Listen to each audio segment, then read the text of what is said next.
अस्सलाम वालेकुम नाज़रीन। प्रोग्राम आज मुबारक के साथ अब्दुल कयूम साहब हमारा साथ देंगे। स्वीडन से पाकिस्तान में बेचैनी बढ़ रही है दिन ब दिन, और इस तरह की हमारे पास भी इतला है कि अनकरीब हालात ऐसे हो जाएंगे कि लोग एक दूसरे से चीज़ें छीननी शुरू कर देंगे।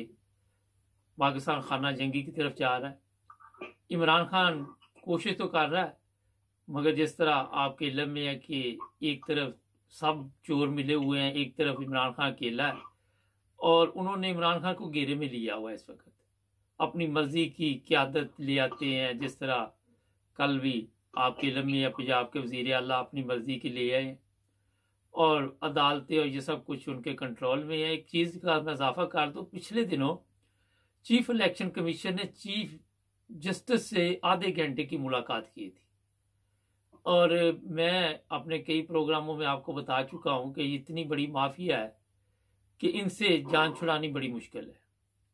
इसी सिलसिले में चलेंगे स्वीडन और पूछते हैं अब्दुल कयूम साहब से कि क्या देख रहे हैं आप आने वाले हालात को। जी सर। मुबारक साहब, आपने जो कहा बिल्कुल सच कहा। इसलिए कि ये पाकिस्तान, हमने बहुत अपने प्रोग्रामों में एक बात दोहराई है कि पाकिस्तान नहीं चल रहा, 75 साल से नहीं चल रहा। वो पाकिस्तान जो अपनी जबान भी उसकी अपनी नहीं है, वो उधार लेके अंग्रेजों की जबान इस्तेमाल कर रहे हैं, जबकि दुनिया की कौमें अपनी जबान इस्तेमाल कर रही हैं। जहां हमने जनरल उधार लिए, शुरू में बेशुमार अफसर उधार लिए पाकिस्तान चला, वहां पे जबान भी उधार ली, और 75 साल चल गए, किसी ने पूछा नहीं, वही चल रहा है। आज पाकिस्तान, ये ध्यानदारी की बात है आपने खुद बहुत प्रोग्रामों में हमने बोला, बहुत सारे पाकिस्तान के जो काबिल लोग हैं, जो फिक्रमंद लोग हैं, जो पाकिस्तान के मुस्तकबिल के बारे में बातें कर रहे हैं, वो कह रहे हैं कि पाकिस्तान का मुस्तकबिल बहुत तारीख हो चुका है। इसलिए कि जैसे आपने कहा, माफियाज पाकिस्तान को 10% माफियाज कंट्रोल कर रहे हैं, 90% अवाम उनके नीचे दबी हुई है, और हर चीज उनके कंट्रोल में है। जहां अवाम सड़कों पे आई, उनको मार पड़ी, बच्चों, औरतों, मर्दों को मारा गया। पाकिस्तानी यानी पाकिस्तान ही के अदारों ने उनको मारा, पाकिस्तानियों को मारा।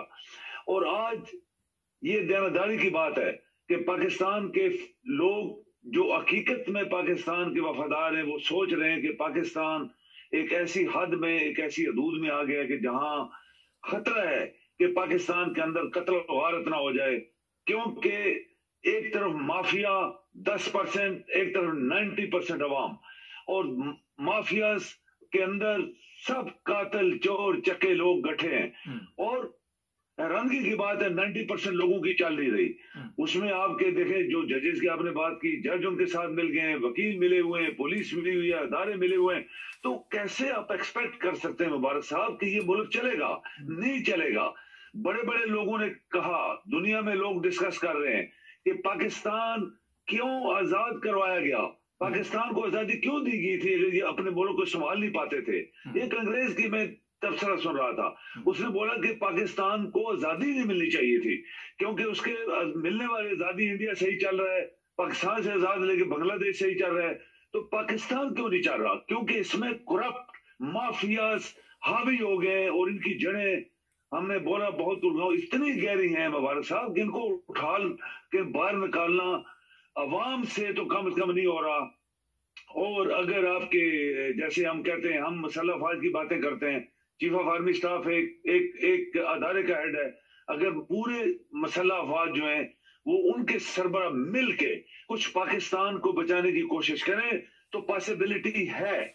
जजेस इनके अपने बंदे हैं, वकील इनके अपने बंदे हैं, अदारों के सरबरा इनके अपने बंदे हैं, चीफ इलेक्शन कमिश्नर की मनहूस चेहरा जो है पाकिस्तान के खिलाफ काम कर रहा है। ये सब लोग पाकिस्तान को तोड़ने की बात कर रहे हैं। इमरान और उसके साथ जो अवाम है 90%, वो पाकिस्तान को बचाने की कोशिश कर रहे हैं। कौन जीतता है? जिसके साथ ताकत होगी वो जीतेगी। लेकिन मुबारक से एक बात तो कंफर्म्ड है, अगर आपके लोग सड़कों पे आ जाएं, 20 करोड़ लोग हैं जो पाकिस्तान को सपोर्ट कर रहे हैं, 1 करोड़ भी बाहर आ जाए सड़क में तो इनको भागने की जगह नहीं मिलेगी। आखिर क्या वजह है कि हमारे अवाम जो है वो इसके बारे में सोच ही नहीं रहे? बात ये है कि हमने ये बड़ी जबरदस्त बात की, मगर एक कौम बुजदल बना दी गई हो, उसको जो दिमाग है वो भी गुलामाना हो, और वो बेचारे सारा दिन सड़कों पे तो नहीं आ सकते। हाँ, रहते तो वो सड़कों पे ही है, कोई इस लाइन में लगा हुआ कि आटा मिल जाए, कोई बिजली के बिल की लाइन में लगा हुआ, रखा तो इन्होंने सड़कों पे ही उनको ना। मगर ये भी सियासतदान आपस में बात करते हैं कि इनको इनकी औकात में रखो अवाम को, तो फिर ये हमारी काबू में रहेंगे। तो एक बुजदल अवाम किस तरह इतने 10% माफिया का मुकाबला कर सकती है, ये जरा बताइए। ये सही बात है, बुजदिल अवाम 10% माफिया का मुकाबला नहीं कर पाई 75 साल से, यही लोग आ भी रहे हैं।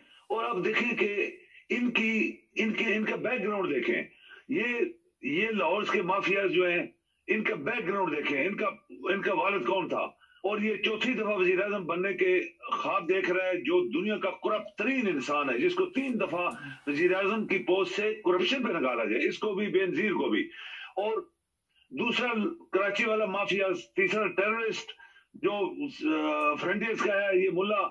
ये कैसे, आप देखें, इतनी बड़ी फौज होने के बावजूद, इतने बड़ी पुलिस के अदारे, इतने बड़े बड़े डिपार्टमेंट्स, इन 10% माफिया के ऊपर इनको काबू नहीं कर सके, तो मुल्क तो इनका आपके हाथ से निकल जाएगा। क्योंकि लोग अभी बातें कर रहे हैं कि पाकिस्तान दिवालिया तो पहले हो चुका है इकोनॉमिकली, उसके ऊपर उन्होंने पोचा मारा हुआ है, छुपाया हुआ है, रोज इधर उधर से वो उम्मीदें लेके बैठे हुए हैं। अभी पाकिस्तान को कैसे आप बचाएंगे?